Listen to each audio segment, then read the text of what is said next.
Hi നമസ്കാരം. എല്ലാവർക്കും passion fruit കിച്ചണിലേക്ക് സ്വാഗതം. എല്ലാ കൂട്ടുകാരും സുഖമായിട്ടിരിക്കുന്നതെന്ന് വിശ്വസിക്കുന്നു. ഞാൻ ഇന്ന് വന്നിരിക്കുന്നത് സദ്യ സ്പെഷ്യൽ കുറുക്ക് കാളൻ റെസിപ്പിയുമായിട്ടാണ്. വീഡിയോയിലോട്ട് പോകുന്നതിന് മുമ്പ് ഈ ചാനൽ ഏതെങ്കിലും കൂട്ടുകാർ ആദ്യമായിട്ടാണ് കാണുന്നത് എങ്കിലും മറക്കാതെ സബ്സ്ക്രൈബ് ചെയ്തേക്കണേ. അതുപോലെ തന്നെ ലൈക്ക് ചെയ്യാനും ഷെയർ ചെയ്യാനും വീഡിയോ ഫുള്ളായിട്ടൊന്ന് വാച്ച് ചെയ്ത് സപ്പോർട്ട് ചെയ്യാനും മറക്കല്ലേ. നിങ്ങൾ നൽകുന്ന സപ്പോർട്ടാണ് നമുക്ക് ഈ ചാനൽ മുന്നോട്ട് കൊണ്ടുവരാനുള്ള പ്രചോദനം നൽകുന്നത്. അപ്പോൾ ശരി, നമുക്ക് ഈ കുറുക്ക് കാളൻ റെസിപ്പി എങ്ങനെ തയ്യാറാക്കുന്നത് നോക്കിയിട്ട് വന്നാലോ. കുറുക്ക് കാളൻ തയ്യാറാക്കാൻ വേണ്ടിയിട്ട് ഒരു 1/4 കപ്പ് അളവിൽ ചേന ഇതുപോലെ ഒന്ന് കട്ട് ചെയ്ത് കഴുകി വൃത്തിയാക്കി എടുത്തിട്ടുള്ളതാണ്. അത് നമുക്കൊരു ചീനച്ചട്ടിയിലോട്ടും ചേർത്ത് കൊടുക്കാം. ഈ സെയിം അളവിൽ തന്നെ ഏത്തക്കായ ചേർത്ത് കൊടുക്കാം. അതും ചെറുതായിട്ടൊന്ന് കട്ട് ചെയ്ത് വേണം ഇട്ട് കൊടുക്കാൻ. ഇനി 1 കപ്പ് അളവിൽ വെള്ളം ഒഴിച്ചു കൊടുക്കാം. ഇനി നമുക്ക് ഇതിനകത്തോട്ട് ആവശ്യമായിട്ടുള്ള പൊടികൾ ചേർത്ത് കൊടുക്കാം. ഒരു 1/4 ടേബിൾ സ്പൂൺ അളവിൽ മുളക് പൊടിയും 1/4 ടേബിൾ സ്പൂൺ അളവിൽ മഞ്ഞൾ പൊടി ചേർത്ത് കൊടുക്കാം. ഒരു 1/4 ടേബിൾ സ്പൂൺ അളവിൽ കുരുമുളക് പൊടിയോട് ചേർത്ത് കൊടുക്കാം. ഇനി നമുക്ക് എരിവിന് ആവശ്യമായിട്ടുള്ള പച്ചമുളക് ചേർത്ത് കൊടുക്കാം. ഒരു 2 പച്ചമുളക് മൊത്തമായിട്ടാണ് ചേർത്ത് കൊടുക്കുന്നത്. ഇനി നിങ്ങൾക്ക് ഇത് മുറിച്ചിടണമെന്നുണ്ടെങ്കിൽ അങ്ങനെ ഇട്ട് കൊടുക്കാം. ഇനി ആവശ്യത്തിനുള്ള ഉപ്പൊടി ചേർത്ത് കൊടുത്തിട്ട് നന്നായിട്ടൊന്ന് മിക്സ് ചെയ്തെടുക്കാം. എല്ലാം ഒന്ന് നന്നായിട്ടൊന്ന് മിക്സ് ചെയ്തെടുത്തിട്ടുണ്ട്. ഇനി നമുക്ക് ഗ്യാസിൻ്റെ സ്റ്റൗ കത്തിച്ചിട്ട് ചീനച്ചട്ടി വെച്ച് കൊടുത്ത് ഇത് നന്നായിട്ടൊന്ന് വേവിച്ചെടുക്കാം. ഇനി ഇതിനകത്തോട്ട് നമുക്ക് കുറച്ച് കറിവേപ്പിലയും കൂടെ ഇപ്പം തന്നെ ചേർത്ത് കൊടുക്കണം. ഒരു നല്ലൊരു മണം കിട്ടാൻ വേണ്ടിയിട്ടാണ് കറിക്ക് കറിവേപ്പില നമ്മളിപ്പോൾ ചേർത്ത് കൊടുക്കുന്നത്. കറിവേപ്പിലയും കൂടി ചേർത്ത് കൊടുത്താൽ നമുക്കിതൊന്ന് മൂടി വെച്ചിട്ട് നന്നായിട്ടൊന്ന് വേവിച്ചെടുക്കാം. അതിനുശേഷം നമുക്ക് ഇതിനകത്തോട്ട് ആവശ്യമായിട്ടുള്ള അരപ്പ് തയ്യാറാക്കാം. അതിനായിട്ട് ഒരു 1/4 കപ്പ് അളവിൽ തേങ്ങ ചിരവിയതും ഒരു 1/4 ടേബിൾ സ്പൂൺ അളവിൽ നല്ല ജീരകം എടുത്തിട്ടുണ്ട്. ഇനി നമുക്ക് ഇതിനകത്തോട്ട് ഇട്ട് കൊടുത്തിട്ട് കുറച്ച് വെള്ളം കൂടി ഒഴിച്ചിട്ട് നല്ല ഫൈനായിട്ട് അരച്ചെടുത്തിട്ട് വരാം. ഇനി നമുക്ക് ഇതിനകത്തോട്ട് ചേർക്കാനായിട്ട് ഒരു കപ്പ് അളവിൽ നല്ല കട്ട തൈര് മിക്സിയുടെ ജാറിലോട്ടൊന്ന് ഒഴിച്ചു കൊടുക്കാം. എന്നിട്ട് നന്നായിട്ടൊന്ന് അടിച്ചെടുത്തിട്ട് വരാം. നമ്മൾ ഗ്യാസിൽ വെച്ച് കൊടുത്തിരുന്ന ചേനയും ഏത്തക്കയും എല്ലാം നന്നായിട്ടൊന്ന് വെന്ത് അതിൻ്റെ വെള്ളമൊക്കെ ഒന്ന് നന്നായിട്ടൊന്ന് വറ്റി വന്നിട്ടുണ്ട്. നമ്മൾ ഇട്ട് കൊടുത്തിരുന്ന ചേന നന്നായിട്ടൊന്ന് വെന്ത് ഇതുപോലെ ഒന്ന് കിട്ടിയിട്ടുണ്ട്.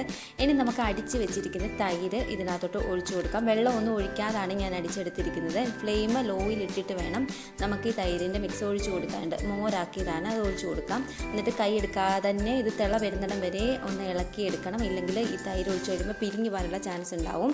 അതുകൊണ്ടാണ് കൈ എടുക്കാതെ നന്നായിട്ടൊന്ന് ഇളക്കി തിള വരുന്നത്രയും സമയം നമുക്കിതൊന്ന് ഇളക്കി എടുക്കണമെന്ന് പറഞ്ഞത്.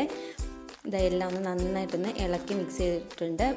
കണ്ടോ, ലോ ഫ്ലെയിമിൽ നിന്ന് മീഡിയം ഫ്ലെയിമിലോട്ടൊന്ന് ആക്കി കൊടുത്തിട്ടുണ്ടായിരുന്നു. അപ്പോൾ ഇത് നന്നായിട്ടൊന്ന് തിളച്ച് വന്നിട്ടുണ്ട്. ഇനി നമുക്ക് ഇതൊന്ന് നന്നായിട്ടൊന്ന് തിളച്ചൊന്ന് വറ്റിച്ചെടുക്കാം. ഇതിൻ്റെ വെള്ളത്തിൻ്റെ അംശം എല്ലാം ഒന്ന് വറ്റിയത് ഇതുപോലെ ഒന്ന് വരും നന്നായിട്ട്. അത്രയും സമയം നമുക്കിതൊന്ന് തിളപ്പിച്ചെടുക്കണം. ഇതെല്ലാം ഒന്ന് നന്നായിട്ടൊന്ന് കുറുകി വന്നിട്ടുണ്ട്. ഈ സമയം നമ്മൾ അരച്ച് വെച്ചിരുന്ന അരപ്പുണ്ടല്ലോ തേങ്ങയുടെ, അത് ചേർത്ത് കൊടുക്കുക.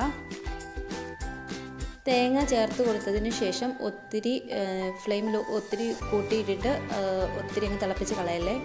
അപ്പോൾ അതിൻ്റെ ടേസ്റ്റൊക്കെ നഷ്ടപ്പെടും. ജസ്റ്റ് ഒന്ന് തിള വരുമ്പോൾ തന്നെ നമുക്ക് ഈ ഫ്ലെയിം ഓഫ് ചെയ്യാം. നല്ല കുറുകി തന്നെ നമ്മുടെ ഈ കാളനിരിക്കും. ഇപ്പം നമ്മൾ ഇച്ചിരി ലൂസായിട്ടിരുന്നെന്ന് പറഞ്ഞാൽ ഇത് കുറച്ചുകൂടെ കഴിയുമ്പോൾ തണുത്ത് കഴിയുമ്പോൾ നന്നായിട്ടൊന്ന് കുറുകി വരും കേട്ടോ. നമ്മുടെ കുറുക്ക് കാളൻ ഏകദേശം ഇവിടെ റെഡി ആയിട്ട് വരുന്നുണ്ട്. അപ്പോൾ ജസ്റ്റ് ഇതൊന്ന് ചൂടായി കിട്ടിയാൽ മതിയേ. അപ്പോൾ ഈ സമയത്ത് ഉപ്പൊക്കെ വേണമെന്ന് നോക്കിയിട്ട് ആ ഉപ്പ് ആവശ്യമുണ്ടെങ്കിൽ ചേർത്ത് കൊടുക്കാം.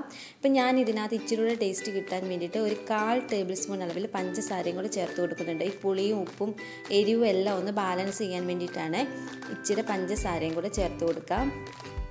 ഒരു 1/4 ടേബിൾ സ്പൂൺ മതി, ഒത്തിരി കൂടിപ്പോയല്ലേ. ഇനി ഇതിനകത്തോട്ട് ഒരു 1/4 ടേബിൾ സ്പൂൺ അളവിൽ നിങ്ങൾക്ക് എരിവ് വേണമെന്നുണ്ടെങ്കിൽ കുരുമുളക് പൊടി ചേർത്ത് കൊടുക്കാം. ഞാൻ 1/4 ടേബിൾ സ്പൂൺ അളവിൽ കുരുമുളക് പൊടിയോട് ചേർത്ത് കൊടുത്തിട്ട് എല്ലാം കൂടി ഒന്ന് മിക്സ് ആക്കി എടുക്കുന്നുണ്ട്. ഇനി നമുക്ക് ഫ്ലെയിം ഓഫ് ചെയ്തിട്ട് ഈ മിക്സ് മാറ്റി വെക്കാം. കറിവേപ്പിലയും കൂടെ ഇട്ട് കൊടുത്തിട്ടുണ്ട്. ഒരു ടേസ്റ്റ് ഒരു മണവും കൂടെ കിട്ടാൻ വേണ്ടിയിട്ടാണ്. നമ്മുടെ കുറുക്ക് കാളൻ ഇവിടെ ഏകദേശം റെഡി ആയിട്ടുണ്ട്. ഇനി ഒരു പാന് ഗ്യാസ് വെച്ചിട്ടുണ്ട്. ഇതിനകത്തോട്ട് നമുക്ക് കടുക് പൊട്ടിച്ചെടുക്കാം. അതിനായിട്ട് വെളിച്ചെണ്ണ ഒഴിച്ചു കൊടുക്കണം.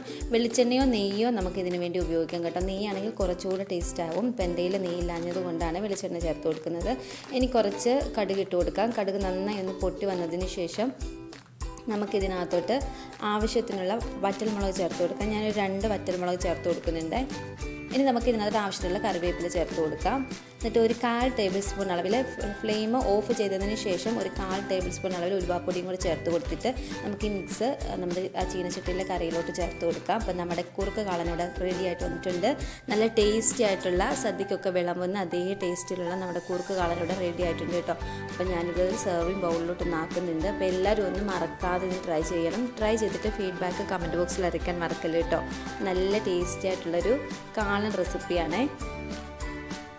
ഞാനിതൊരു സെർവിങ് പ്ലേറ്റിലോട്ട് നാക്കി കൊടുക്കുന്നുണ്ട്.